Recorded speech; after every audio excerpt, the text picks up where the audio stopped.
Good evening. We can get started.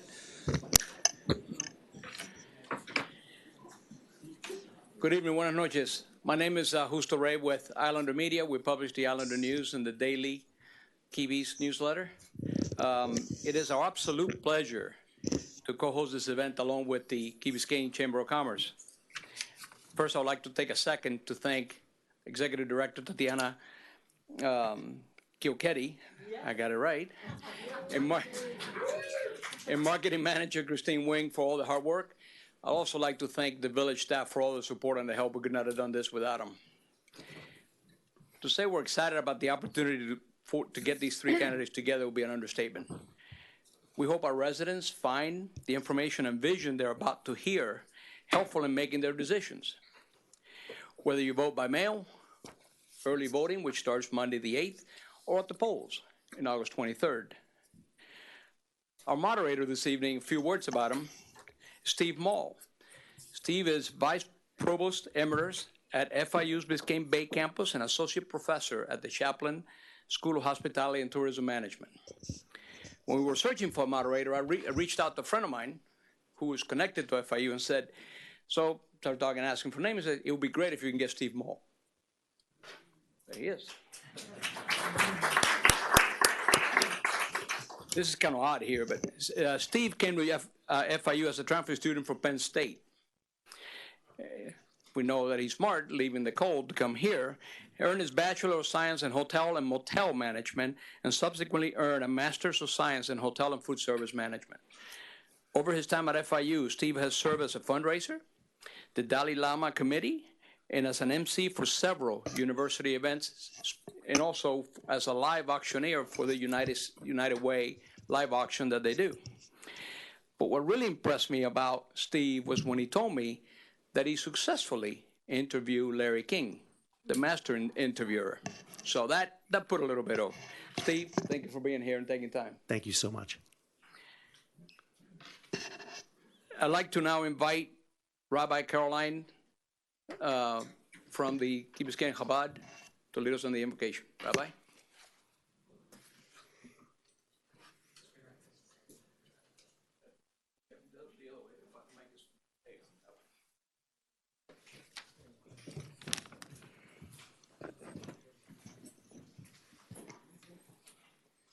We've come together this evening, all of us, ultimately, for the purpose of strengthening our community. Our shared vision is for a community where we all together live healthy, prosperous, and meaningful lives in a safe and beautiful environment. This is something we all have in common. During a time of transition, especially a transition in leadership, as our community is preparing for the upcoming mayoral election, it's especially important to remind ourselves of our shared vision and interests. While there will always be different views on how to achieve that vision and in which order to prioritize those interests, it's appropriate for us to emphasize and appreciate our shared commitment to our community and to each other. It's for this purpose that we're invited to take a moment before the exchange of perspectives and opinions begins, and to share a moment of prayer and reflection, to call forth the very best version of ourselves, and to do so together.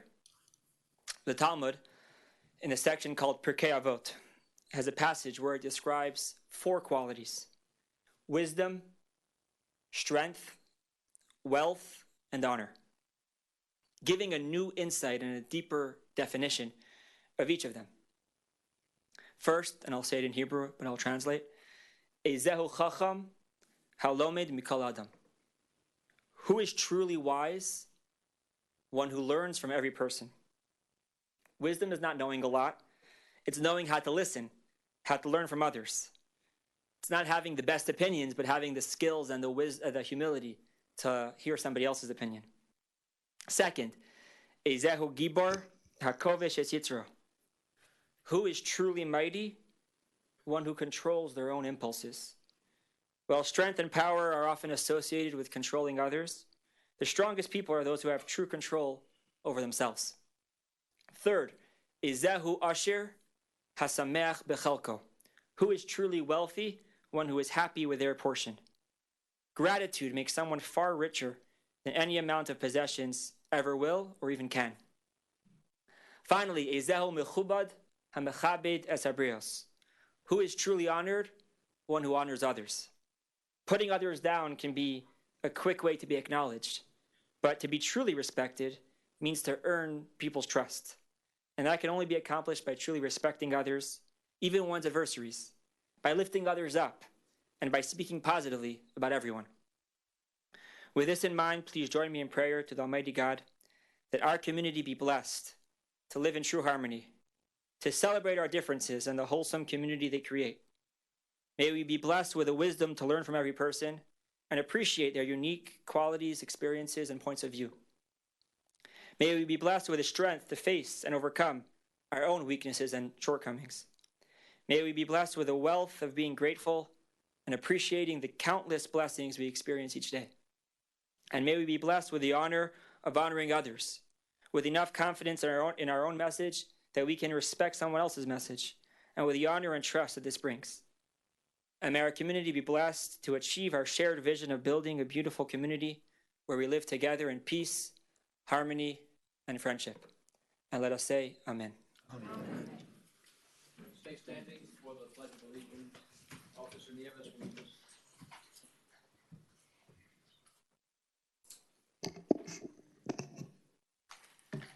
I pledge allegiance to the flag of the United States of America and to the republic for which it stands, one nation, under God, with liberty and justice for all.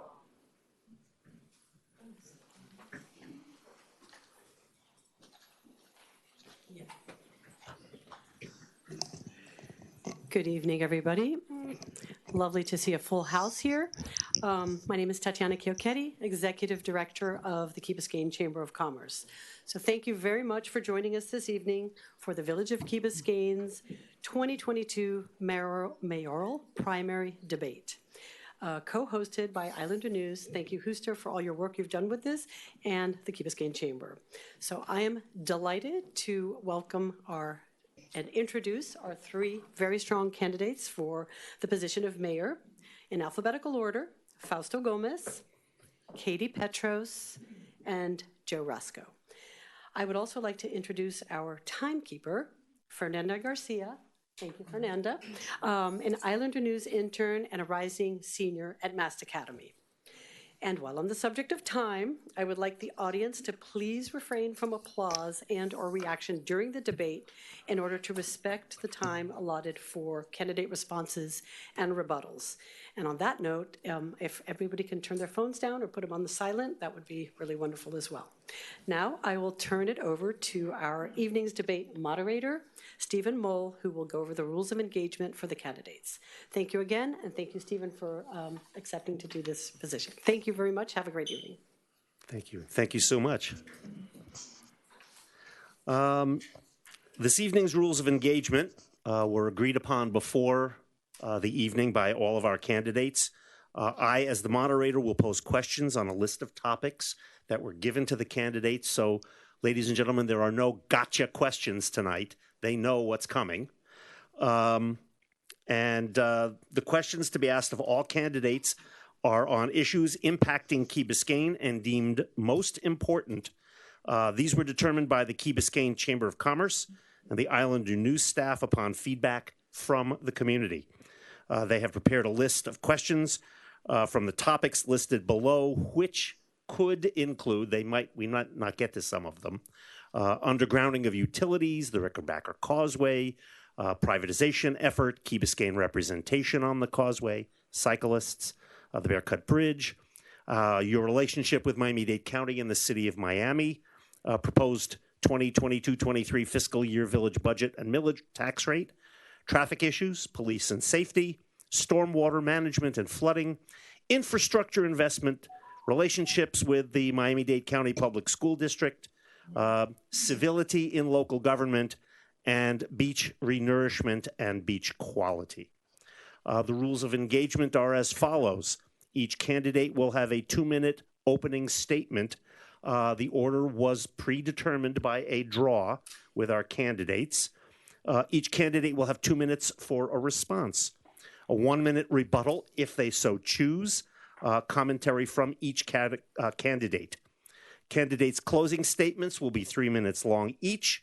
The order was determined by a draw, and I have the whole list here and who does what and which order.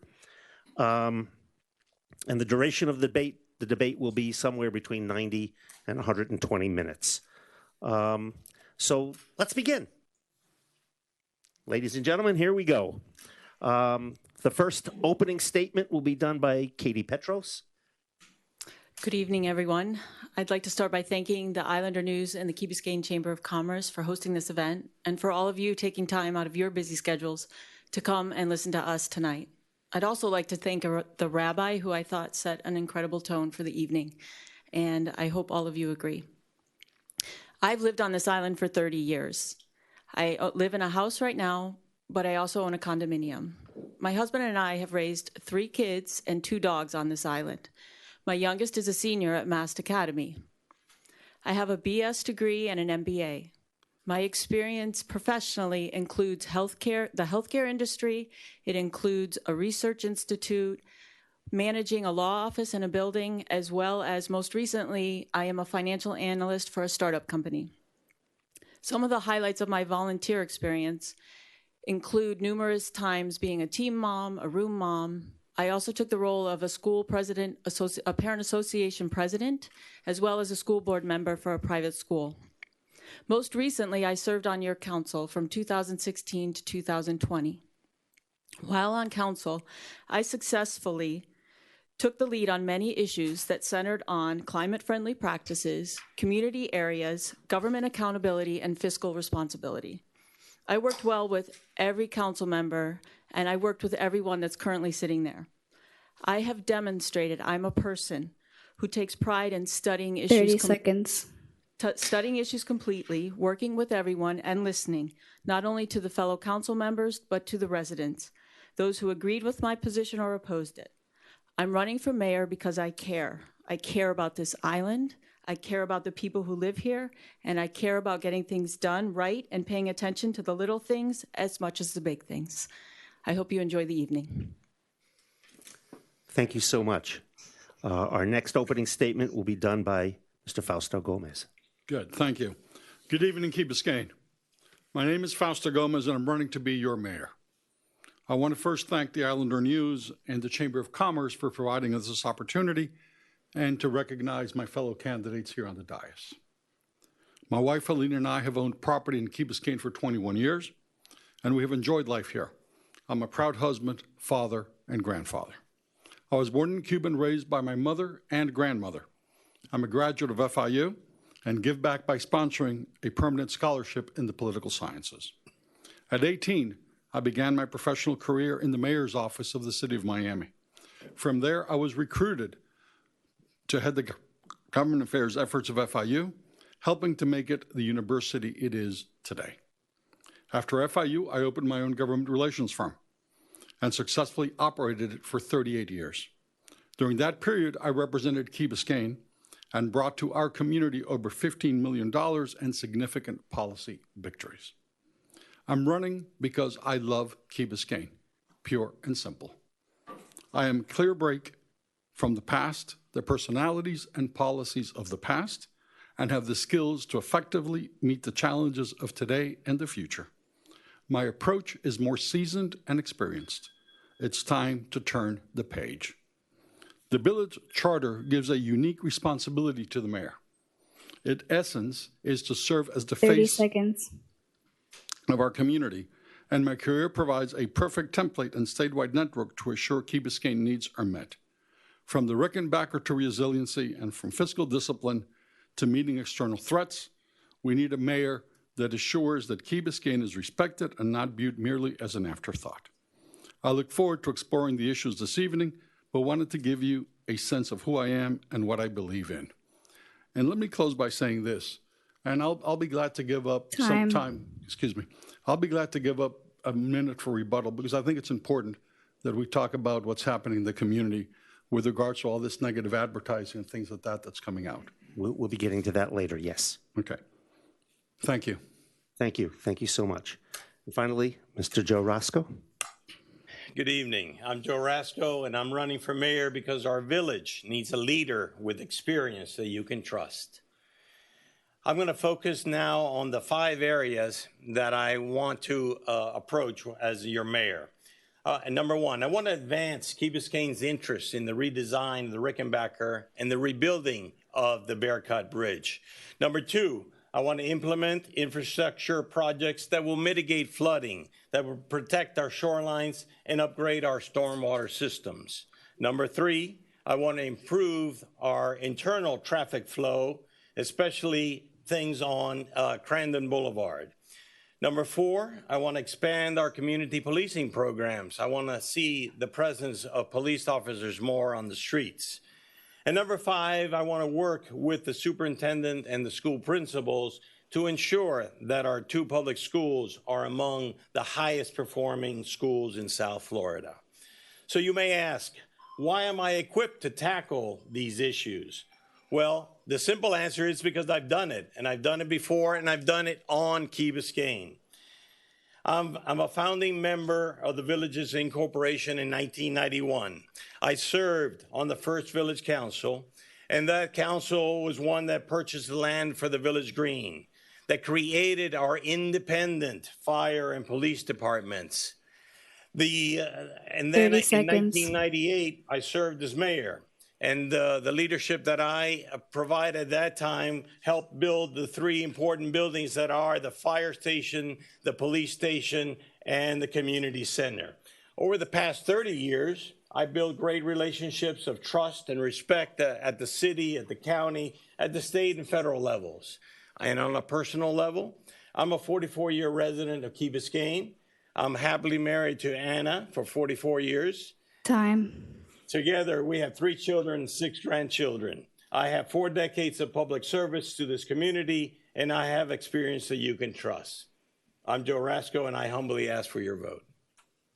Thank you. Thank you very much. Okay, now we're going to begin with our questions. Question number 1.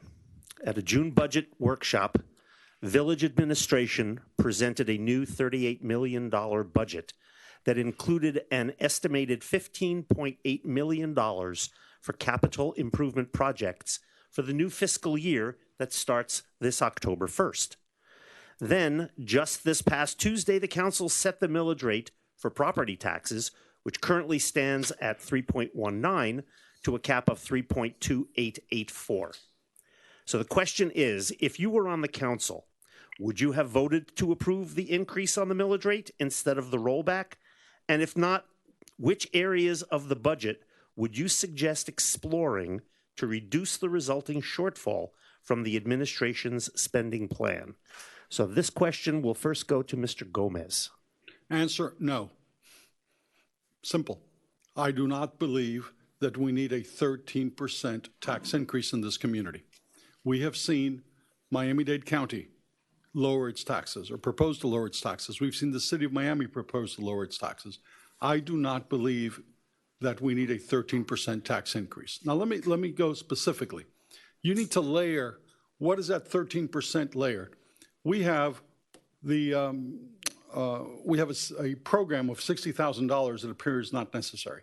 Then we have the trash folks want like a 14% increase. Then you go further and you see that the landscapers want a 12% increase. And there has been no analysis, no budget analysis, just things are put into the budget. So I am a fiscal conservative. I want to assure that our budget is properly funded and that the services are properly provided. I think a 13% tax increase is excessive. And let me finish by saying this. I was the only one who stood up in front of council when that was presented and said, frankly, no, we need to do better. Okay. Mr. Roscoe. The budget is a process. It doesn't start one day. It goes over a period of time. And the way that we approach the $38 million budget is by having a workshop, by having additional conversations with the administration, with the residents. And what we've seen is that that budget is going to be approved in September. There are 2 public hearings in September. What they did to make it easy for people to understand, what they did was they set a top level that they are not going to go beyond. I am obviously going to work with if I were sitting there, I would work with the administration. And the administration, as a matter of fact, said that they were going to bring back options. Well, wow, what a concept. We have options, and that's what a council is supposed to do, is decide among important options that we have. 60% of our budget costs are fixed, okay?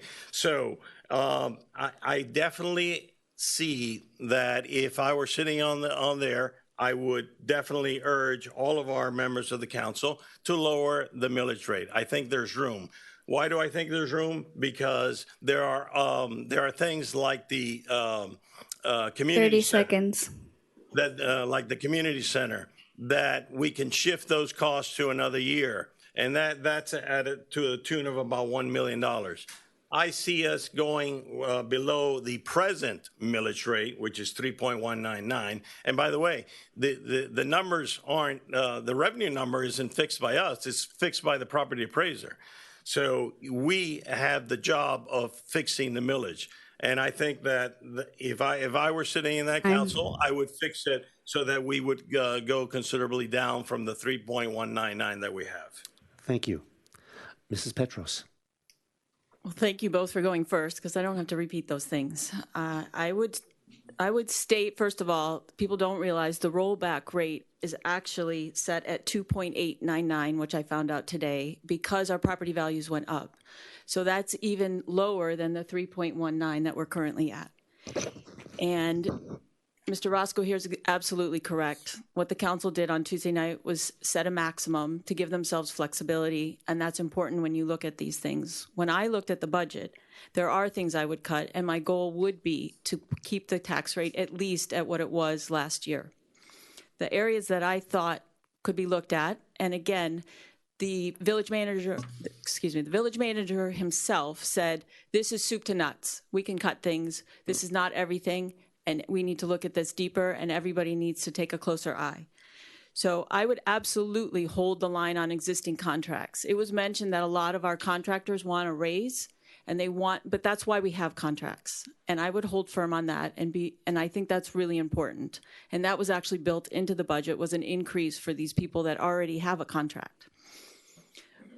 I would also not redesign the beach park right now. That was another thing that was mentioned. I think we have a habit in our community of redesigning as opposed to just maintaining and keeping what we've already invested in. And I think that's one of the things that's incredibly important for us to shift our focus and our history. 30 seconds. I would not design the community center expansion, which was about $1 million. I would also drill down on the traffic circle costs and the repaving of Harbor, which was about $2.6 million. The other thing that we have to take in consideration is St. Agnes is building a new gym, and we're going to be able to use that. So I think it's important to be really efficient with our tax dollars, because we do have big projects that we're going to need to fund. So let's not waste the money anywhere we can. Time. Thank you. Now, each of you has 1 minute to do either a rebuttal or a commentary. Mr. Gomez, your 1 minute. Well, let me get to the bottom line. Mr. Rasco and Ms. Petros are absolutely correct, but they're wrong. Okay? The manager essentially, the council sets the millage rate and they set it high. The manager recommended it.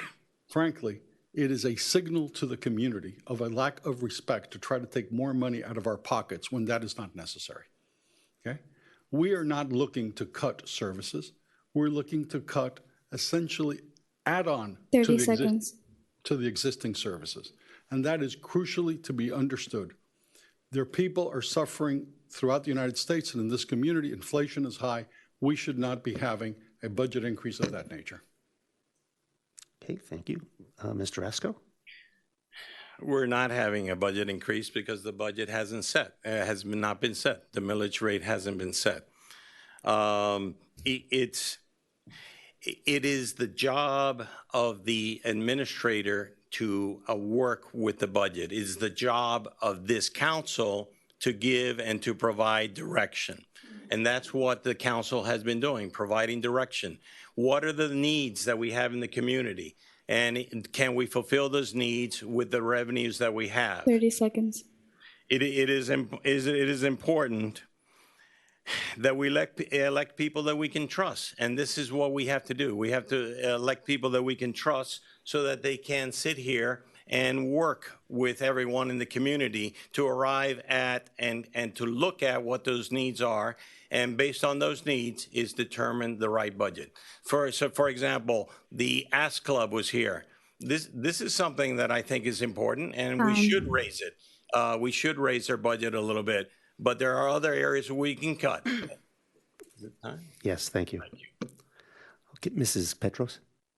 I would actually like to respectfully disagree with what you said about our tax rate, because I think what that does is propagate fear in the community. And I don't think we need fear in our community. I think we need trust. And if we are very open and clear about what the process is, and if the people trust the government, they'll wait and they'll respect the time and the process that it takes to come to the right decisions and to prioritize things. So I don't think that the council is proposing a 13% increase. And I don't think we should look at it that way. And I think we need to change the tone of how we send out the message so that we can all get together and work on these things collectively. Ladies and gentlemen. Thank you. Thank you very much. Okay, we're now on to our second question. You may want to take notes here because it's a two-part question, okay? So let me do the statement and then I'll ask the questions. Question 2 is, it could be said that being mayor of the village of Key Biscayne is just as important, if not more so, on the other side of the causeway, managing the village's relationship with other entities such as Miami-Dade County, the city of Miami, the state of Florida, in order to represent Key Biscayne's best interests. An example being the most recent announcement of Virginia Key being considered as a possible location for a homeless encampment. So here's the two-part question. A, what is your take on how the village has managed its relationship with these other entities? And B, as mayor, what would you say are your strengths that would be an asset in managing these relationships, and how would you approach it differently, if at all? So in this question, our first candidate will be Mr. Rasco. This is one of my strengths, is the ability to work with people and to collaborate with people. In my last professional position, I spent 17 years as the Director of Intergovernmental Affairs for Miami-Dade County. And that is a full-time job of managing relationships. And the relationships have to be managed at the city level, at the county level, at the state, and the federal level. You have to have trust in your relationships with other people. And so it's important that our reputation as a village is sincere. And I believe that we can do a better job. We have been improving in this area where we have been able to reach out at the state level and at the federal level to work with people. And by working with people, you achieve your goals. So I think that our management of our relationships is something that is the primary job of the mayor with the help of the council. And the way that we do that is by working with other people, especially on the things that we need. We need to, for example, with the Rickenbacker Causeway, we're going to need to work with people in order to achieve what we want in that situation. So again, this is a strength. I've been working and doing this kind of thing over the last many years, and it is incumbent upon us to work harder to improve our relationships across the bridge. Thank you. Mrs. Petros? When I was on council for 4 years, I think our island actually went through a little bit of a transformation. When we were first incorporated, it was about creating things for ourselves and taking care of ourselves, and we did a great job of that. But when I was on council, we started to realize that we had some issues that we couldn't take care of ourselves and that we were going to need funding from other sources. And the thing in particular that we started working on was our beach management and renourishment, because we wanted to get into a 50-year study that included Miami-Dade County, and it would be federal dollars. So we hired a federal lobbyist. We advocated at the state level, the federal level, and we went to the Army Corps in Jacksonville. And I started to realize how receptive people are outside of our community. And we need to use those. I've remained in contact with many of the people I met on council. We need to use those resources, and we need to be creative to find funding for some of these big issues we're going to talk about tonight. Lastly, I think we have an incredible opportunity right now. We have a mayor of Dade County who's listening to us, has made decisions based on things our community has told her. And I think we have the ability to change some things that have been frustrating us for a long time. In addition, our commissioner, same thing. The 4 years that I was up here on council, we didn't see either one of those people. And you've seen them more in 2 years than we saw in the 4 years, and maybe the 4 years before that. 30 so seconds. Let's take advantage of this. Let's mine those relationships, and let's make sure we use all of them to our best ability. Thank you. Mr. Gomez. Sure. Proof of the pudding is in the eating, as they say. I spent 38 years in Tallahassee, and this was my life. I was crafting solutions to problems where interests collided, and everyone came to the table seeking an advantage. But let me take it down to Key Biscayne. I appreciate Katie and others hiring me to represent the village of Key Biscayne. Thank you, Katie, for your vote. I will tell you this. I brought over $15 million to Key Biscayne from Tallahassee. Okay? We brought significant policy victories, including $980,000 for beach renourishment from Tallahassee. Now, what my relationships with the state, the county, and the city are superb. Just today, I was called by a commissioner from the city of Miami to go and speak in front of the commission because of the homeless issue, which I did. They paid attention. Okay? I was then interviewed by Channel 10 as I walked out because my words were powerful and had consequences. I know how to get things done. I did it for the village of Key Biscayne. I did it for a significant number of different entities. I was in the trenches every day. That was my job. Thank you. Okay, now it's our rebuttal and commentary, 1 minute each. Mr. Rasco? Right. I guess my friend Fausto here left out that I was there too, and so it's interesting. Working collaboratively is how we get things done. But there are times when you have to stand up and say what your position is. And that's what I did today. I went before the City of Miami Commission, which is not an easy place to go before.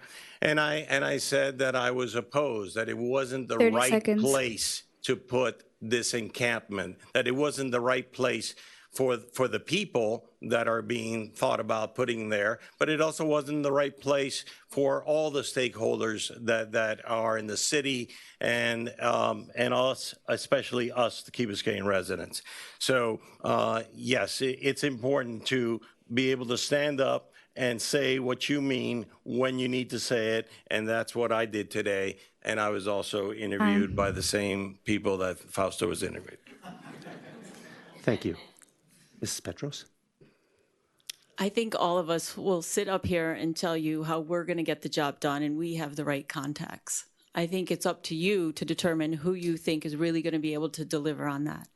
And I think it's important also, when I was on council, we had the fear of Ultra. We had the concerns about the boat show. We went before the city of Miami.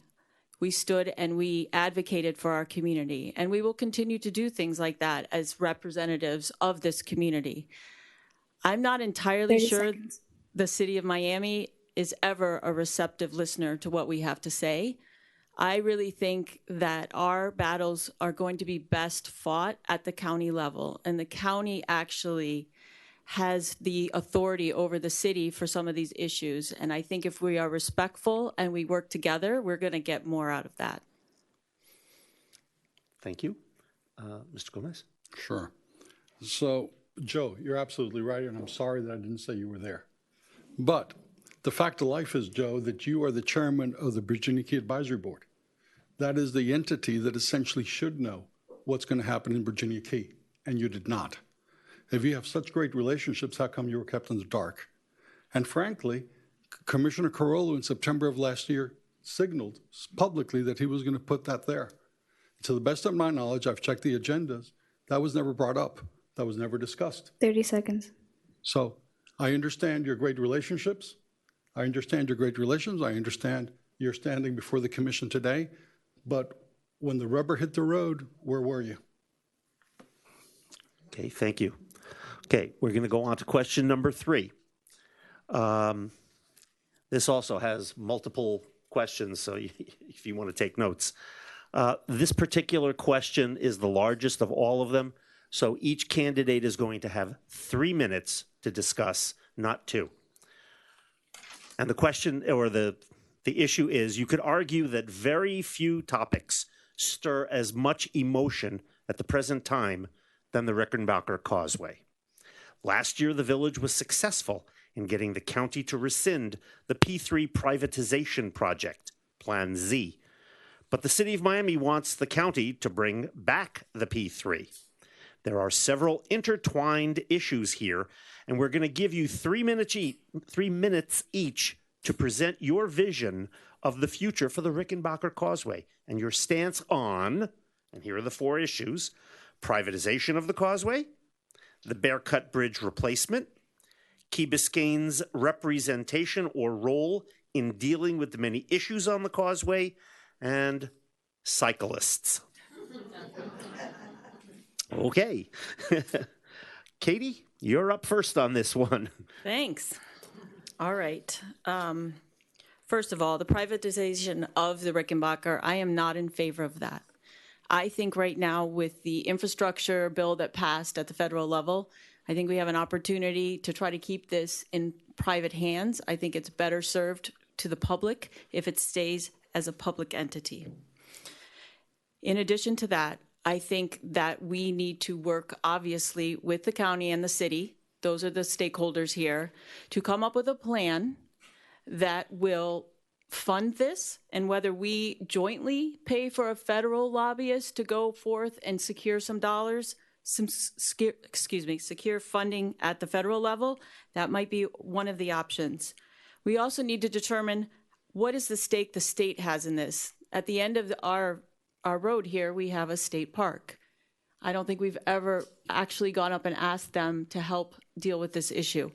Part of the problem is we have a causeway that everybody's paid on for the last 70 years, and that money hasn't been saved for the funding. So now we have to come up with a way to deal with it, and we have to work together. It's not something that they're going to give to us. It's not something I think we should be managing. I think we're going to have to work together, but given what's going on right now, it's going to happen very soon. Bearcut Bridge is the weakest link.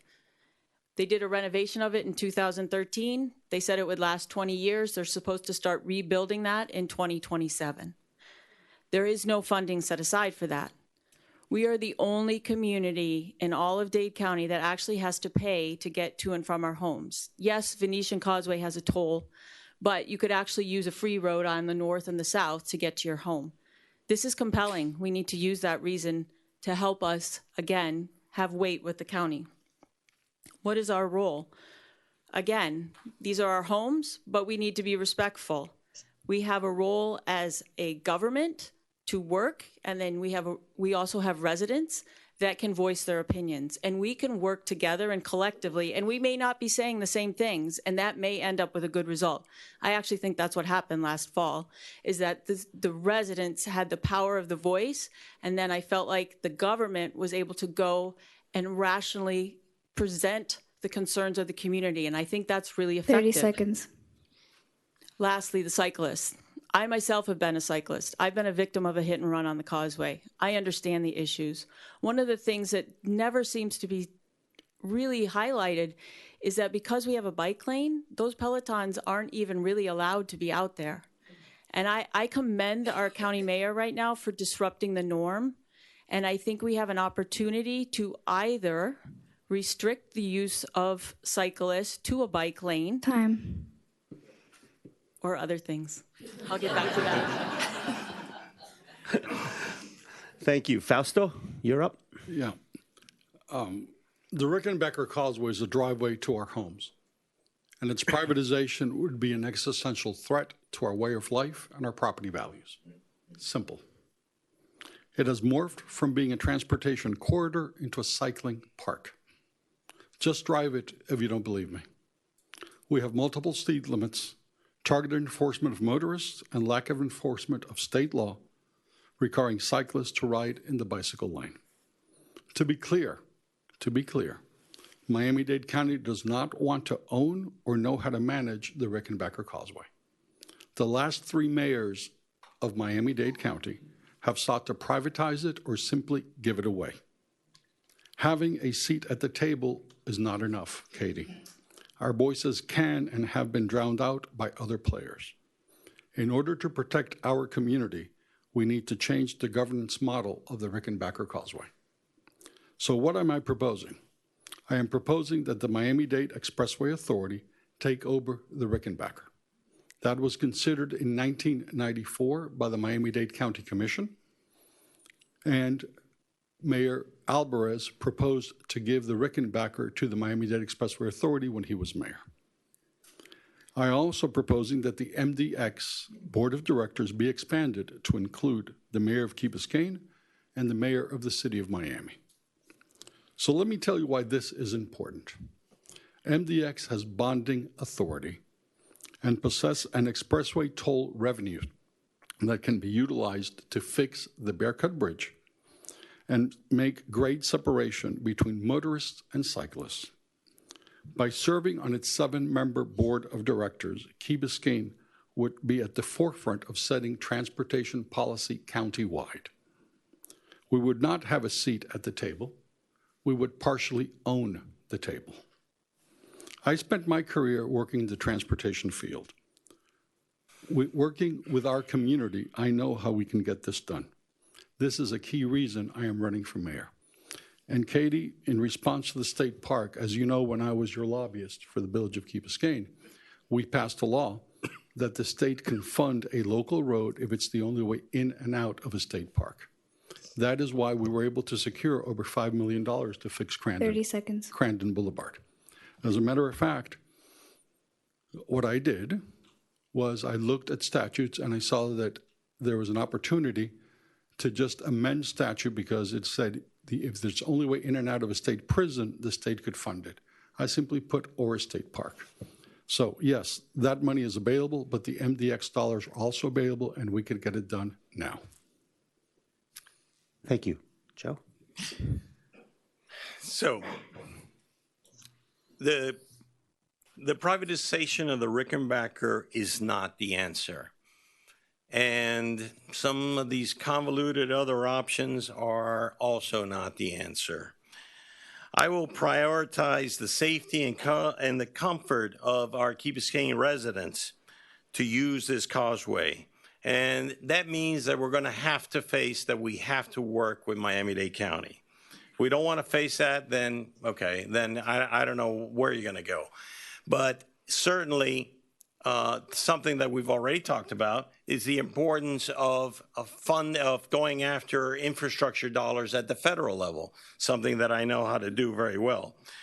And clearly, we have to have these relationships with the city and the county in order to achieve our ends. I believe that integrating and talking about the causeway as a whole is the most important thing that we need to do. We can't do just Bearcut and ignore the one side or the other side. It is important that the Bearcut Bridge be addressed. I agree with Katie's comments. It is a threat. if a Category 2 hurricane or greater would hit that Bearcut Bridge, we would be in an immense amount of trouble. We need to focus on that. That is, the early estimate is in the $90 million range. It is important that we work on that and that we start that process. And that process includes something that's called the NEPA process, which is the National Environmental Protection Act. And that forces all the stakeholders to come to the table. And it forces us to be participants and work with everyone. And we need to work with everyone because otherwise we're just going to do this thing piecemeal. You mentioned the cyclists, okay? The cyclists, we need to find a way to coexist, okay?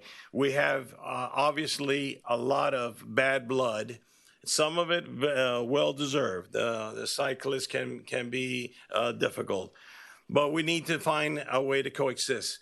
And one of the things that is absolutely necessary that we do is to separate vehicles from bicycles and pedestrians. It is something that is critical that we attack that because the safety is very important. And in order to achieve that, we need to work on all these aspects of the Rickenbacker Causeway by forcing ourselves to be at the table. And I think that by being at the table, we are going to be able to get what we need. Thank you. Now it's time for the 1-minute rebuttal/commentary. Mrs. Petros? I'd like to start by saying I think the MDX authority is an intriguing idea. I do realize that the state disbanded it at one point and it just recently got reinstated, and it is something that we couldn't necessarily rely on. Secondly, we really haven't discussed the here and now, which is because we have all of these different speed limits and we have cyclists that are creating almost like a pinball machine on and off the island. So I do think that there's a possibility of potentially allowing large groups to go before 7 a.m. on weekdays and also allowing single cyclists to go after that. And then making sure that we get a consistent speed and increase it back from the 35 to at least 40 and have one single speed and reduce the amount of enforcement that's going right now because it's not appropriate for our residents and it's not sustainable.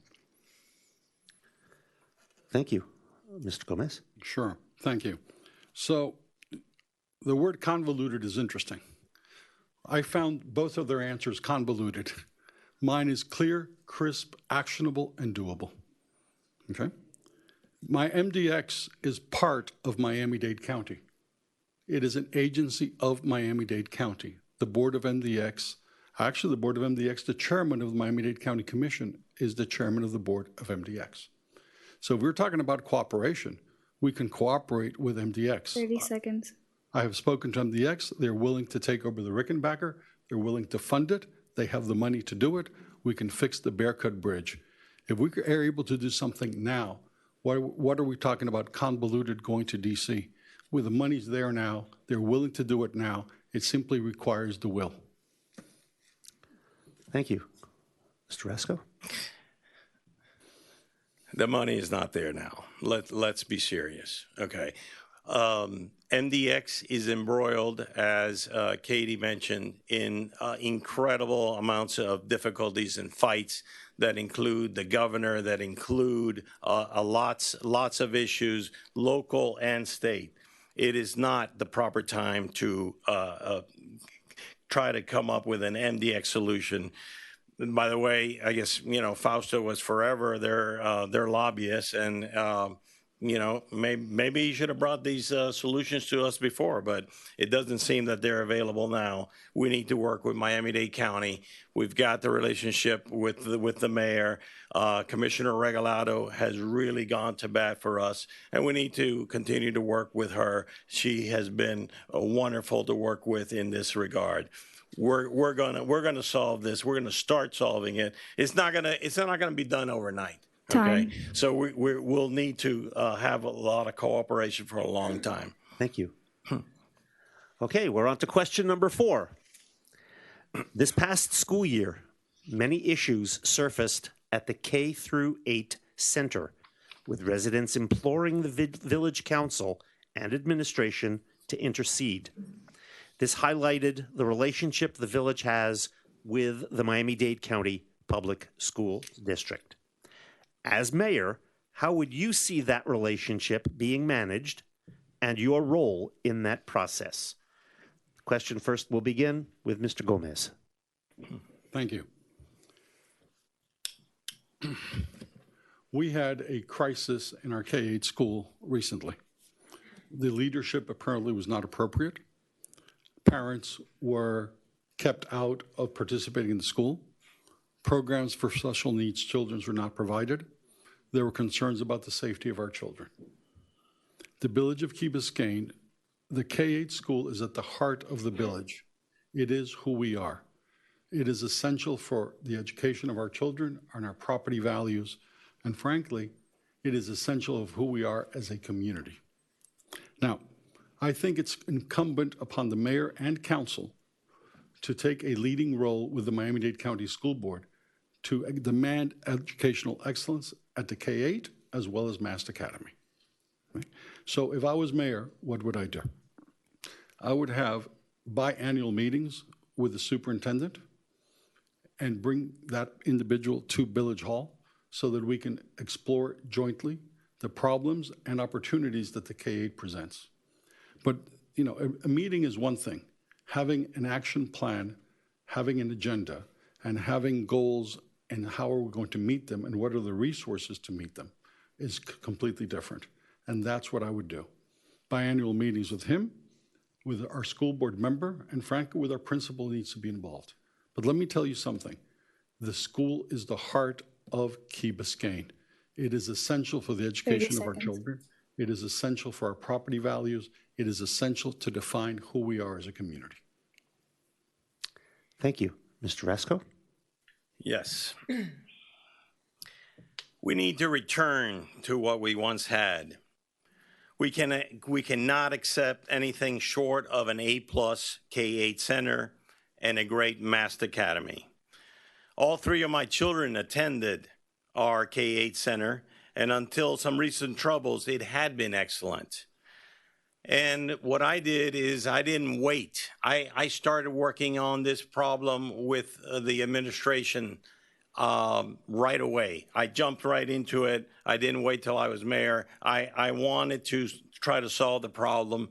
And I got to confess, I have a secret weapon, and it's called Dr. Anna Rasco, who was the excellent principal at the K-8 Center in the prior occasions.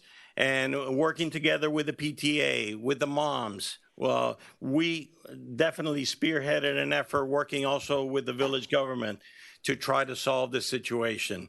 We brought the superintendent here, and the superintendent listened because we have good relationships with him and because we presented a very solid case. Taking the school to the national blue ribbon status, that ought to be a goal. And these are the types of goals that I would set in doing the kind of things that you suggest. I would agree for a change here with Fausto. I think that schools are the important aspect of preserving our property values. So by working with the superintendent, working with the school system, I know that we can get back to where we were, and I'm going to help us lead the way. Thank you. Mrs. Petros? First of all, we have 3 schools, not 2. We have a Gables High School, which is actually our home high school, and I think it deserves recognition as well. Mast Academy is a magnet school that we have preference for a specific program. And we also have what's called an educational advisory board, which is the link between the council and the Miami-Dade School Board. One of the important things to remember is that we have to work in concert. We are not in control of our elementary school, but we need to be very mindful of what's going on there. And we need to make sure we assist our parents when we notice and see that something's going wrong. And I think that's what happened. What I would say, given the parents that I did speak to, I think the fight was too hard. We can't always say everything's going to be perfect, but we need to have solutions for when they're not and we need to get to resolution as quickly as possible. Obviously, we all know that there's going to be a new principal coming this year, and I think it's really important that we welcome that new principal with open arms and we do a reset and we respect. Because if we can set the right tone at the beginning, it'll help everybody. It'll help the parents, it'll help the kids, it'll help the teachers. I have a feeling everybody was in a really uncomfortable situation, and we need to support the schools, all three of them. We need to give them equal understanding. We need to bridge gaps in our community where we can, but we also need to make sure, in addition to keeping relations with our school board representative and the superintendent, 3 seconds. and open doors on having meetings. When I was on council, our school board member came at least once a month to meet with residents, and I would encourage that to continue to happen and to have an open dialogue. Thank you. Thank you. And now the rebuttal commentary. 1 minute, Mr. Gomez. I don't think there's a rebuttal. I think we all agree on the need for education and the quality education.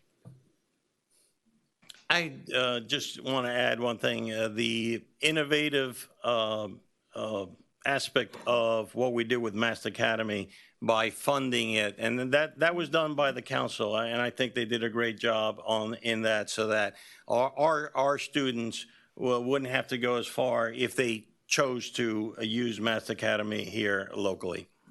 Thank you. Mrs. Petros?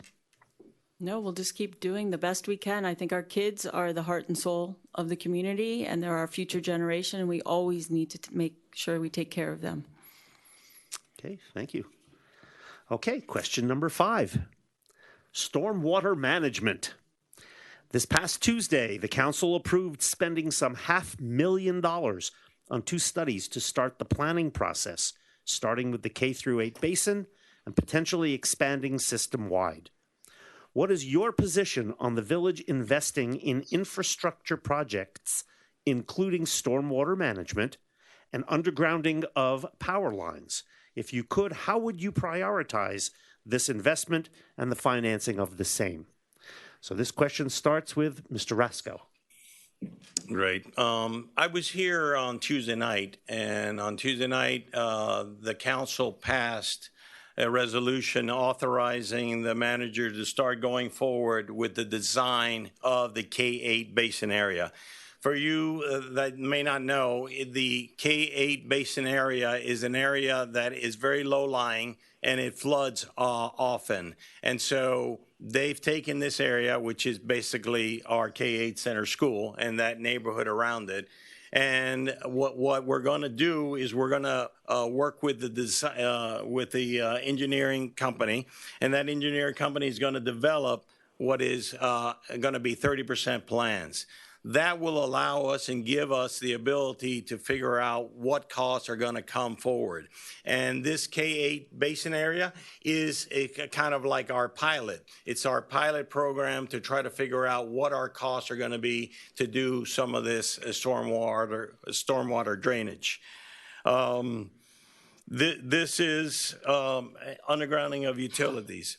This is part of our $100 million bond. We need to go ahead and we need to do it only one time. This is I think that the administration realizes this, that we don't need to open up our streets 2 or 3 times. We need to be very smart about this. We need to figure out what it is that we need to do to bury our underground utilities, and we need to do the projects at the same time so that we don't have to open up our streets many times. Thank you. Mrs. Petros. This is one of the things we spent the most time and energy on for 4 years when I was on council. And we planned, and we're still planning, and we need to. And it's really important. This is a priority in my mind. This need of our island to do the best to bring our stormwater resiliency up to current levels is paramount. It's the #1 thing. Like, I know the Rickenbacker Causeway is really important, but I actually find this to be more important because we need to know that we can protect our investment. And the way we'll do this is what Mr. Roscoe just delineated, which is they have approved a 30% plan. If I were the mayor, I would move forward on this judiciously, though. as fast as possible. 30% means that we are going, let's commit as a community to doing that pilot project and moving that forward. The other side of this is what the council decided is they wanted a level of service that would allow your streets to, with a 10-year storm or the prediction of a 10-year storm that happens once every 10 years, your water would be gone in 24 hours. We're going to see what that costs. We may have to come off that, but that's what this year plan is about. And once we decide what our level of service is, we need to do this project, and then we need to figure out in parallel, are there state agencies and federal agencies that will assist and pay for future parts of the island? And then we need to do it throughout the whole island. And it's not just stormwater, it's utilities underground, it's reclaiming the swales so that we have drainage, and it's also potentially changing the shape of the streets. All of those things are included on this project. Thank you. Mr. Gomez? Sure, thank you. So let's begin from the beginning. The K8 project is the first sustainability project, but it's probably around 6 years old. I remember when I represented the village of Key Biscayne, we brought money for it. It's probably in a bank account here somewhere. Now, let's address the bigger sustainability issues. Number one, we need to do stormwater management, resiliency and sustainability on stormwater. Number two, I am fully in favor of undergrounding utilities. That needs to be done. Those are two things that are priorities. Question is, how are we going to pay for it? Question is, what are the whole panoply of sustainability projects? We're part of a larger ecosystem. Key Biscayne cannot handle its problems on its own. We need to go secure federal and state support to make sure that the money that we need for these infrastructure projects does not come exclusively from our pockets. And that is crucial. And that is something that I can bring to the village of Key Biscayne, because that's the sort of thing that I did for 38 years. Yeah? Now, in addition to that, I think we're taking a too narrow view of sustainability. Okay? Sustainability is a Rickenbacker causeway. If we don't have access to our homes, we don't have a sustainable community. Sustainability, frankly, is vegetation that helps on greenhouses and helps on warming. State of Florida. 30 seconds. State of Florida passed a ordinance or a statute saying 1.5% of all roads budgets have to be for vegetation. I was glad working with others that we were able to do that, representing the Landscapers Association. So let's expand the definition of sustainability and make it some narrow. Yes, sustainability is important. Yes, we need to do stormwater. Yes, I am in favor of underground utilities. Yes, those are priorities, but it's a little bit broader than that. Thank you. Okay, now our 1-minute comment/rebuttal. Mr. Rasko? Yes. Resiliency and sustainability, these are existential threats to our survival. We need to go ahead and work on these in a very deliberate manner, and this is what the village has started to do. I'm a victim of flooding. I live on one of the lowest streets on Key Biscayne. I've experienced this firsthand. I know how important it is to the residents that we make sure that we start working on this program. And I was heartened to say that there was also another resolution that passed on Tuesday that will start to look at the priority areas in the rest of the village. So it's not just one area that we're focusing on. One other thing, shoreline protection, that's very, very important and needs to be part of our plan. And yes, the opportunities that I can provide, especially in the federal area, having worked in this area for many years. Thank you. Mrs. Petros. This is a situation where I actually think we should stay a little narrower, because when we get too broad, we don't get anything done.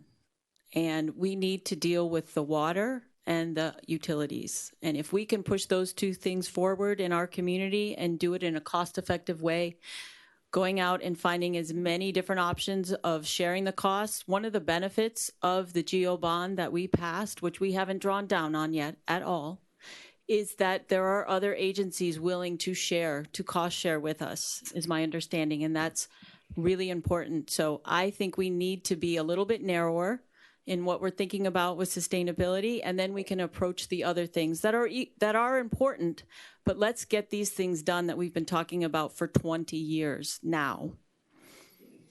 Thank you, Mr. Gomez. Yeah, I want to thank Katie for agreeing with me. I basically said the two items that are priorities are stormwater and underground and utilities, and Katie agrees with me. So thank you, Katie. Now, Anytime. let's take a look at the funding project. I voted for the $100 million bond issue. Why? Because I knew we did not have projects essentially ready to go. And I knew that $100 million bond issue was a signal to potential funders that we had dollars for matching. 30 seconds. We had matching dollars for projects. Now you're agreeing with me?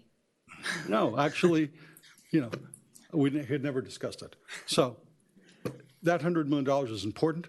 However, my concern is, from what I've seen from the administration, there's going to be $5 million spent on consultants. That, I think, is an issue. We passed $100 million for projects, not for consultants. Thank you. Okay, question number 6. Public safety. While Key Biscayne, and I am so happy to say this, Key Biscayne consistently ranks as one of the safest cities in the state.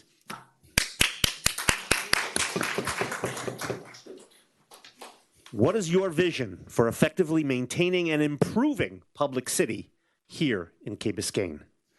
This question starts with Mrs. Petros. First of all, obviously we have excellent fire, we have excellent police, and they are doing a great job in our community. We want to reward that, and we want to constantly tweak it and make sure that we never lose any ground on those issues, because that is the most important thing in any community. We tend to take it for granted on some level because we've had really good services for a really long time.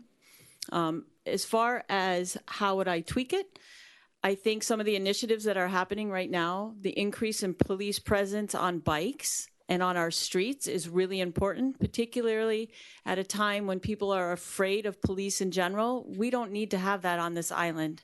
And I think it's beneficial to both the police and the residents to have an open dialogue and to see each other and know each other face to face and name to name. Really important. I'd like to see a way, obviously our fire and rescue don't have to go on our streets all the time. But I'd like to find a way to make that happen too, so that there's a feeling that both of them are in and around in the community.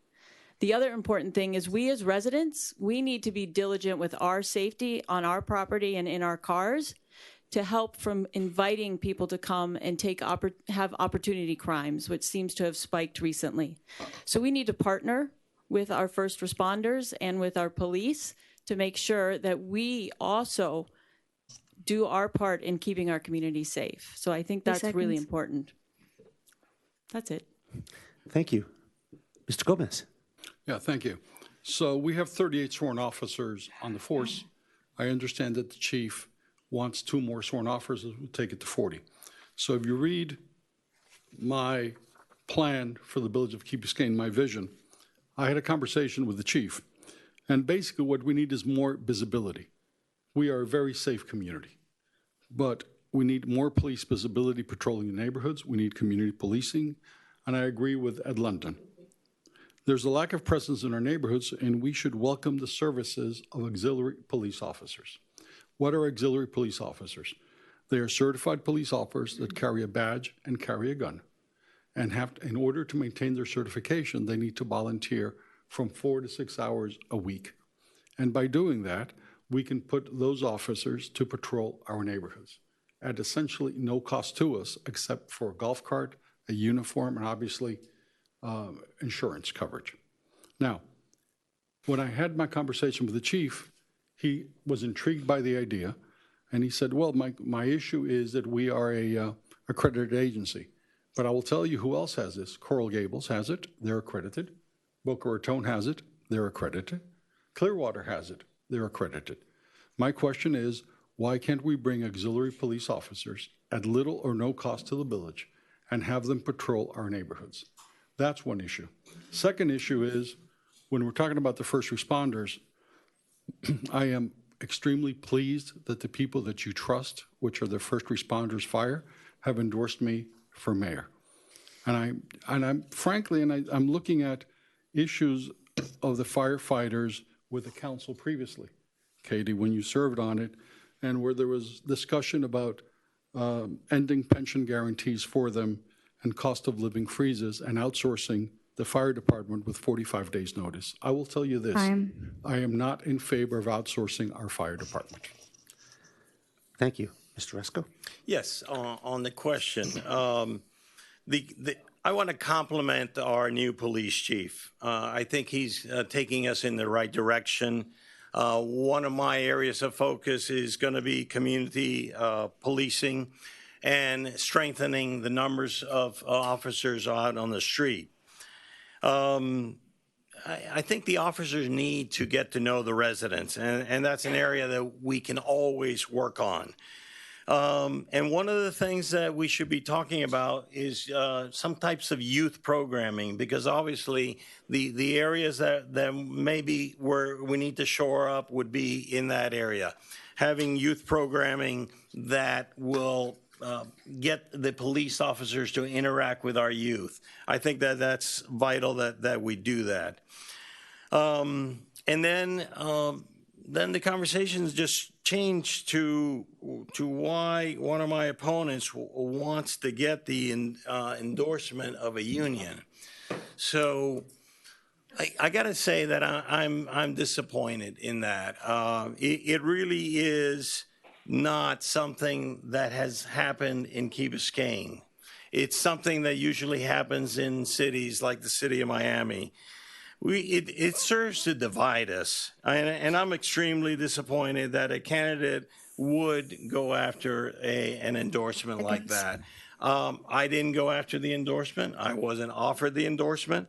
And what I can tell you is in the past, what we've done is to accommodate the needs of everyone, accommodate the needs of our residents, and accommodate the needs of our taxpayers, and also accommodate the needs of our wonderful, wonderful firefighters.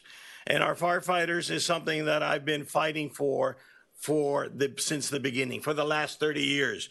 When we created our fire department here on Key Biscayne, when I led the effort to have this fire station that's right behind me, those are the things that count, that we do to improve the lives of our residents and also of our employees. And so you'll see me that I will continue to work in that direction. Thank you. And now it's time for the 1-minute commentary rebuttal on this topic. Mrs. Petros? I would first say it's interesting that you say that I participated in a potential reduction of pension benefits, because I did the reverse. And I was part of 2 negotiations, and the pension benefited greatly, and our residents have paid quite a bit in order to have a pension structure that hopefully doesn't need to be altered every contract negotiation, because that's a little bit of a jolt on the community and the budget, which I'm not going to go into tonight. I don't have time. In addition, you mentioned a hiring freeze. The hiring freeze was something that I recommended when we were in the middle of the pandemic and we didn't know what was happening in our community. And we merely asked, we never asked for anybody to leave. We asked them if we could just hold salaries at that moment to be responsible to our taxpayers. As far as seeking an endorsement, I wouldn't want to pit fire against police. We're here to represent you as a community and to protect our fire and police for you. And I think it's really important not to do that. Thank you. Mr. Gomez? Sure. Joe, I think you, even though you've been here for 44 years, I think you've forgotten your history. Okay? The fire union endorsed Mayor Davey the first time he ran.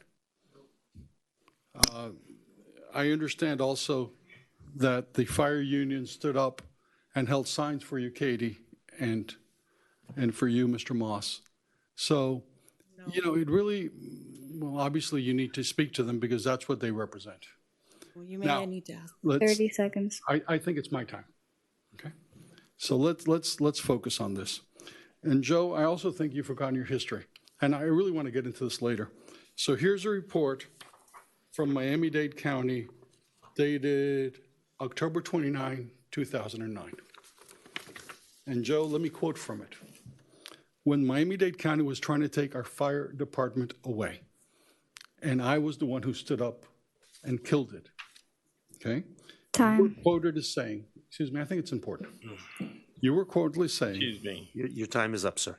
okay. Sorry. Time is up. Mr. Rasco, Yes. your 1 minute. I've never worked against the interest of the village of Key Biscayne, and I've never worked against the interest of our fire department. What we did when we set up our fire department has been phenomenal. And what we did was to create ourselves away from Miami-Dade County. And what it allowed us to do is to save over $100 million. Okay, the savings that we have by having set up our own fire department. These are the kinds of things the legacy that I have, that I've worked on all these years, and everyone that knows me knows that it would not be anywhere possible for me to go the interest of Key Biscayne. Thank you. Okay, question 7 is on traffic. Getting around the island at times can be challenging. What is your vision for improving and managing traffic congestion, traffic flow, and safety? This question starts with Mr. Gomez. Yeah, so I'm going to go back to fire. So let me, page 9 of an official Miami-Dade County report. Mr. Rasco is quoted as saying, if everybody was getting the benefit of taking fire department and incorporating into Miami-Dade County, that is the money from the 5 individual fire departments, why weren't we also getting the benefit? In other words, why wasn't Miami-Dade also getting the benefit? Mr. Rasco, here are the facts. Now, let's talk about traffic congestion in the Key Biscayne. Importantly, we have a traffic problem, we have a mobility problem. So how do we address it? We address it essentially by putting a circulator bus around the community. We address it by maintaining our freebie service, which is point to point. We address it by building a roundabout at the entrance, because frankly, the only thing smart about the smart light is its name. It is not a smart light. We address it by putting cutouts on Crandon Boulevard so the trucks that are feeding some of the businesses essentially can cut out. And we address it by putting vegetation so there's shade so people can walk. We do have a mobility problem on Key Biscayne. I think we need to address it. I know we need to address it, and we working together can address it. Thank you. Mr. Rasco. Yes. To just briefly go back, I guess Mr. Gomez he selectively takes things that he wants to talk about. But I guess the part that hasn't been talked about is that there was an ethics violation that was created because of Mr. Gomez's double dealing, and that's unfortunate. But ladies and gentlemen, this is for these people to debate. It's on the record, and you can find it. Well, what we need to address now is the traffic issues internally, and that's one of the things that's important to me, and it's part of my areas of focus. We need to work with our traffic engineers. We need to, and we did just recently, the other night, the council expanded the freebie. And I think that things that work, we should continue to do. The smart traffic lights have been a disappointment, and we need to focus on what happened there, get the traffic engineers to work with us to see how we can make them work for us. They're not working for us now. So that's an area that I will focus on. Thank you. Thank you. Mrs. Petros? Traffic is an issue all over Dade County. We have woes. They're not as bad as many different places. Having said that, we have some things that are happening soon. Number one, we are going to have a right turn lane at the intersection of Crandon and Harbor very soon, and it's going to go back quite a ways. So we should have some alleviation of that intersection. In addition, we're going to have an expansion of the left turn lane into Key Colony that'll help about 4 cars. Is this going to help everything? No, but it'll make some things better. In addition, I think we may be able to do something with the Key Colony entrance when we have the new library coming, which I was a huge advocate about. We won't be talking about it tonight. However, it is part of the Key Colony original property, and as we design that, maybe there's a way to be able to absorb and add a lane to put people into Key Colony at a faster rate, which would be really helpful. In addition, we need to encourage public transportation.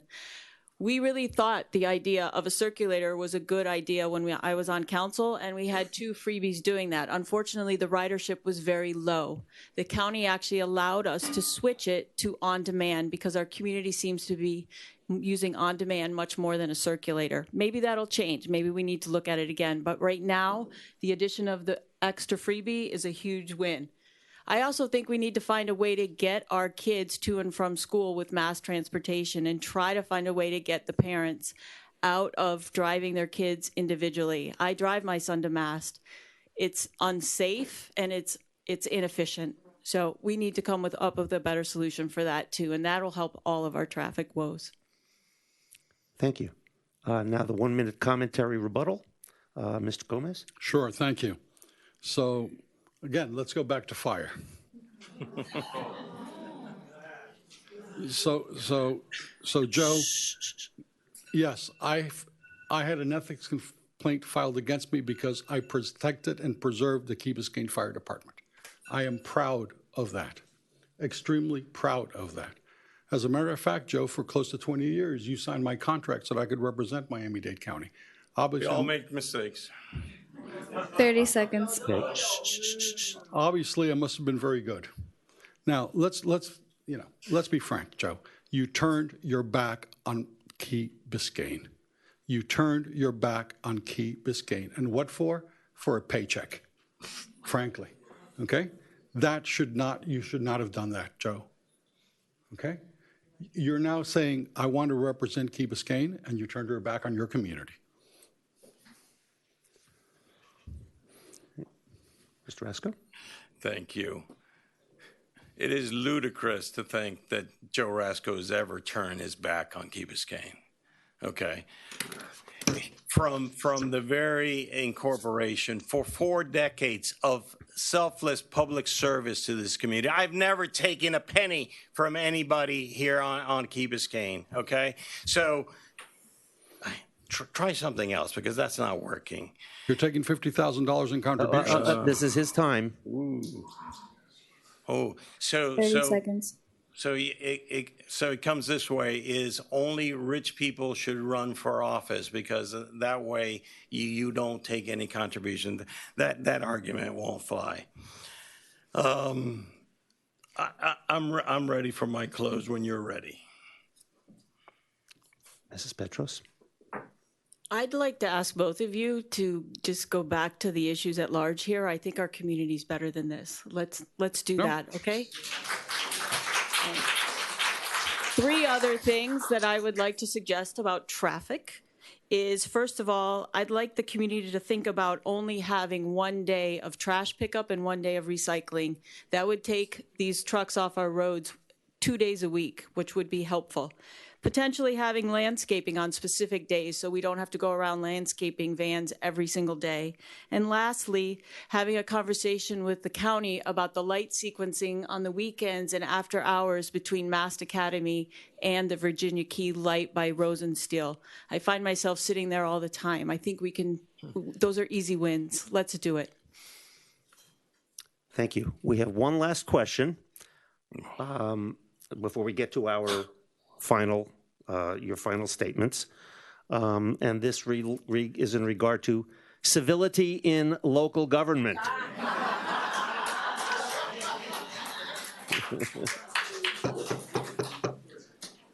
That's all I'm going to say. You have your 2 minutes. We will start with Mr. Rasko. 100% that I do not condone any negative campaigns. I'm not a part of it. We're not a part of it. It is a shame that that's happening. And I apologize to the community that it's happening. It's not myself doing it, and I don't know who is doing it, to be fair. So I'm definitely not going to go there. As mayor, I'm going to be representing our village, and the reputation of your mayor really matters. I've had the privilege of volunteering here for over 40 years and making significant contributions. I think the reputation and the fact that you represent this community outside of here and within here is a very important consideration when you go to vote. It is important that we be civil to each other. And again, I would apologize for my part, but certainly these are heated issues that we're facing. But I can tell you, and you can go back and look at the record, and that's one of my strengths, is that I have a proven record. And when I was on council and when I was the mayor, I had good meetings. We had shorter meetings, and those meetings were civil. Why? Because I respect different opinions, and I can work with people, and it is very important that you be open and not fixed in your thinking, so that you can allow for public comment. And that's something that I'm proud of, is that over the years, people compliment me for running meetings, and that's something that's important, because you are good to people, you are listening to people. Time. Thank you. Mrs. Petros. Civility. We started this meeting, or this debate, with the rabbi telling us about civility. I think civility is obviously extremely important. I think the civility needs to go between the people that sit up on this dais. I think it needs to go between the residents and the people representing them. And I think it needs to be extended outside of our community to the county, the state, the federal government. I truly believe we get more by being civil to each other.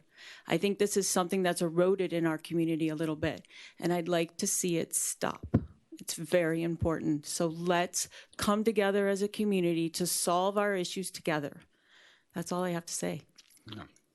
Mr. Gomez. Yeah, let me apologize to the community on my behalf and frankly on Joe's behalf as well, because I have been subjected to a negative mailer that was sent out by a dark money group in Fort Lauderdale associated with Andrew Gillum, the former gubernatorial candidate.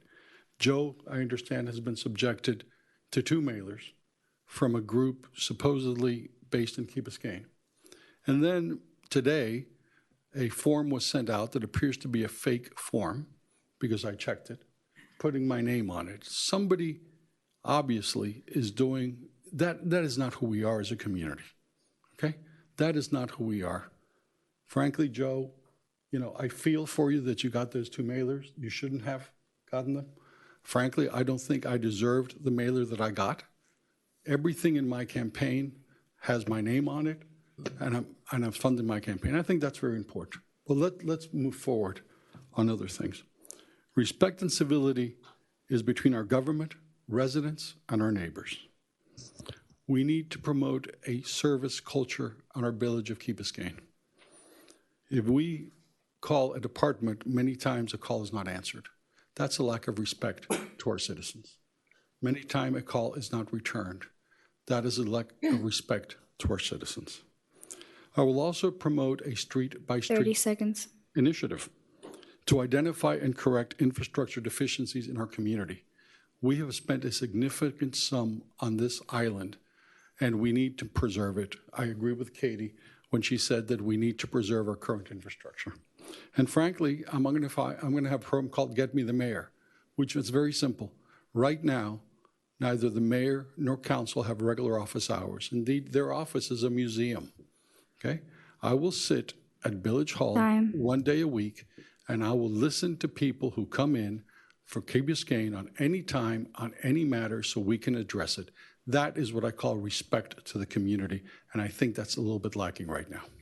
Thank you. And now it's the 1-minute commentary rebuttal. Mr. Rasko. I appreciate Fausto's gesture. I certainly, and my family certainly, does not appreciate getting 2 negative mailers thrown at us. That's not Key Biscayne. But that's one of the reasons why I'm running, because I want to be able to restore that civility back to our village. What we started 30 years ago was special. It's really special, and we need to preserve that quality of life. 30 seconds. That importance that we have to take care of our fellow men and women. It is important. I will continue to work towards the betterment of Key Biscayne, and civility is the only way forward. Thank you. Mrs. Petros? I would just ask each of you out there to hear what's been said. I would ask you to take the message that's being projected right now as we want civility. Let's all be civil with each other through this campaign, through the mayoral campaign, through the candidate campaign, and let's agree sometimes to disagree, but always respect. And if we can do that, we're all going to be in a better place. Thank you. Mr. Gomez? Yeah, thank you. Let me stipulate something. All 3 of us up here love Key Biscayne, and we want the best for our community. We're neighbors, not opponents, and after this election, we will continue to be friends. That is the spirit of Key Biscayne, and that is one of the factors that drew me to this community 21 years ago. Okay? I don't want to lose that neighborly feeling that we have in this community. Okay? I don't want the politics of others to intrude here. That is not who we are. Joe and I obviously have spirited disagreements on some items, but he is not my enemy. We're neighbors. I consider him a friend. Okay? But you know something? Sometimes you have a spirited disagreement, sometimes you don't. And that's the essence of democracy. But respect is key to everything. And we need to respect each other. We need to respect this community. And I appreciate Joe and Katie joining us here as we move forward our visions for Key Biscayne. Thank you. And now, as was predetermined before this debate, are our closing statements. And Mr. Rasco, you have 3 minutes. Thank you. Before I close, I want to thank Mr. Stephen Mull for serving as our moderator tonight. I want to thank Justo Rey, the Islander News, and our fabulous Chamber of Commerce for sponsoring this debate. This is the best example of democracy at work. I want to thank very specifically, though, our audience, those present, those in person, and those watching from home for taking a true interest in their local government. And I want to close by saying why I believe I am the best candidate for mayor of Key Biscayne. And the reasons are that I have 4 decades of service to this community. I have the best understanding of what's required to do the job of mayor. Because frankly, I'm the only one up here who's done the job before, and I've done it well. I'm fiscally conservative and have always been a good steward of our taxpayers' money. I maintain positive relationships and a good reputation at the city, county, state, and federal levels. These relationships will help us in negotiations to secure funding and to accomplish the goals that we want to accomplish. Under my leadership, we accomplished much and improved our quality of life in many, many ways. And I am tonight reminded of what Pat Riley always says, there is no I in team. So together, we can accomplish these things. We as a community should be very proud of our fire and our police response times. They're the best in the country. We as a community should be proud of the creation of the fire services that has saved Key Biscayne over $100 million in taxes.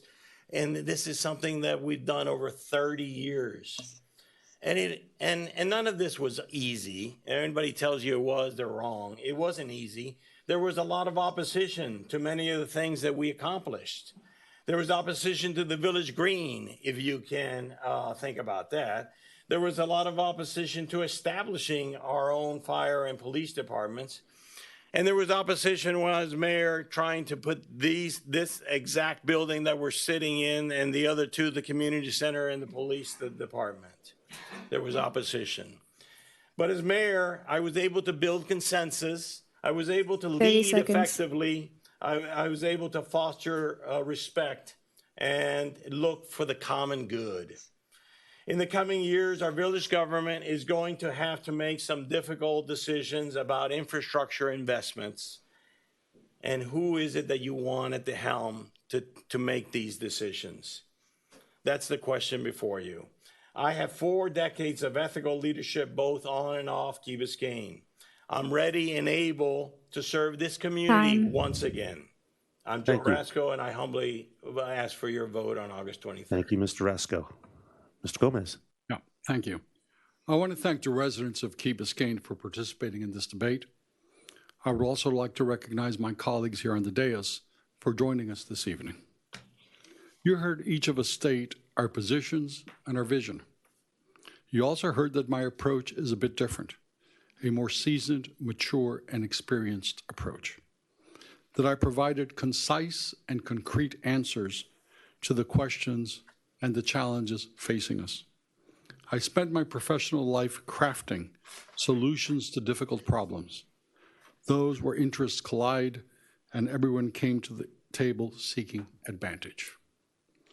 That skill translates to us working together to successfully meet the challenges of today. Key Biscayne is at a watershed moment. We are unfortunately, no longer the small village that our founders envisioned. We are now a mature municipality facing external threats. The latest example being the proposed homeless encampment on Virginia Key. The skills of yesterday no longer apply to the tests of today. It is time to turn the page on the personalities and policies of the past. It is time for Key Biscayne to be respected and recognized by our partners at Miami-Dade County, the city of Miami, and in Tallahassee. You and I, working together, can offer that to the community. The choice for the next leader of Key Biscayne is now with you. But before you vote, I want you to consider and ask yourself this. Do you want a Rickenbacker causeway that maintains a free flow of traffic while being safe for all users? Do you want sustainability projects that are focused on our specific resiliency needs while bringing federal and state support to lessen the financial burden on us all? Do you want to address the mobility issues within our community so that we can drive, walk, and take public transit without it being a burden?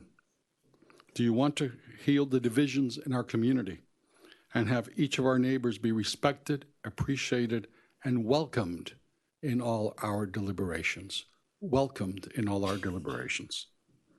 Do you want a village government that will demand educational excellence of our K-8 school and MAST? 30 seconds. And will proactively work with Miami-Dade County schools to achieve it?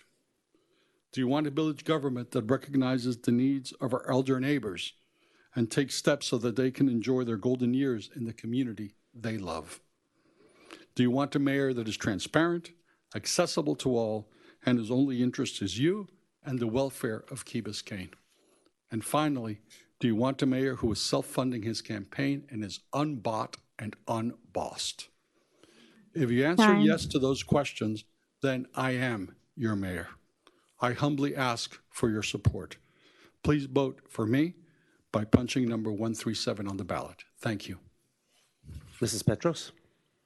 Good evening and thank you. I'd also like to extend consideration for all the families of us sitting up here. This is a hard road, and we wouldn't get through it without the support of our families. So I just want to recognize all of them. This job is a natural progression for me. My recent time on council has prepared me well. I'm very familiar and comfortable with the workings of council and its interaction with the village management. During this campaign and in the last election cycle, and here tonight, I have sensed a growing divide. I know this is detrimental to the overall success of our island. Yes, there are issues of particular importance to condominium owners as well as homeowners, But those are not the issues we need to focus on because we have far bigger issues that we need to solve collectively. As your mayor, my priorities would be to continue to focus on storm and utility upgrades, stormwater, beach renourishment for the future. I would have an increased emphasis on the maintenance of all the public spaces we have already invested in. I have a real aversion to waste and think we can do a better job caring for what we already have. Lastly, I will use and build upon the relationships I established as a council member to tackle the issues centered around the Causeway and the Virginia Key. Look at who we have working on the other side of the bridge right now. We have new faces over there, and they're listening to us. We have a window of opportunity to bring about real change to deal with long-standing frustrations. Let's get it done. If I were elected to be your mayor, I would work hard to eliminate the distrust and strive to bring our community together to solve the problems that face all of us, because we live on a barrier island and there's only one way on and one way off, and we don't have jurisdiction over that. These issues would be my priority. I respect the past of this community, but I also recognize that we need to move forward and we need to do things a little differently than we did before. We've talked a lot about that tonight. Because the mayor is often the spokesperson for, and in many ways, the face of the village, that role carries particular significance.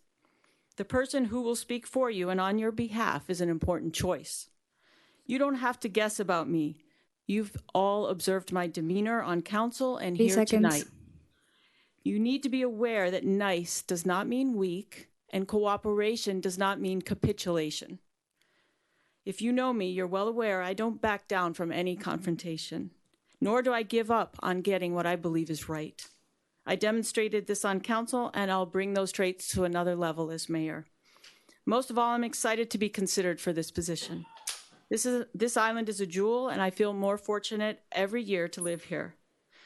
I have the time, the desire, and the energy to find the best solutions for these issues as your next mayor. Thank you for your consideration.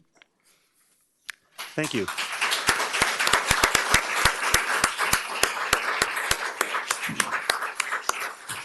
Ladies and gentlemen, we've come to the end of the debate. I do want to thank Ms. Fernanda Garcia, our timekeeper. Thank you. How many of you think you could do that as a high school student with this audience and with this group of people? You are amazing. Thank you. Thank you. Thank you to our esteemed candidates for their desire to make the village of Key Biscayne a better place to live. Thank you to our audience, both live and on TV. Participation in the governance of our communities is both a noble and important part of a healthy democracy. We wish you all a healthy and safe evening. Please be safe. Thank you so much. Thank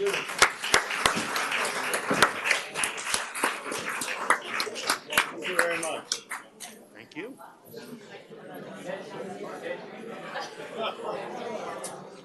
That makes one of us.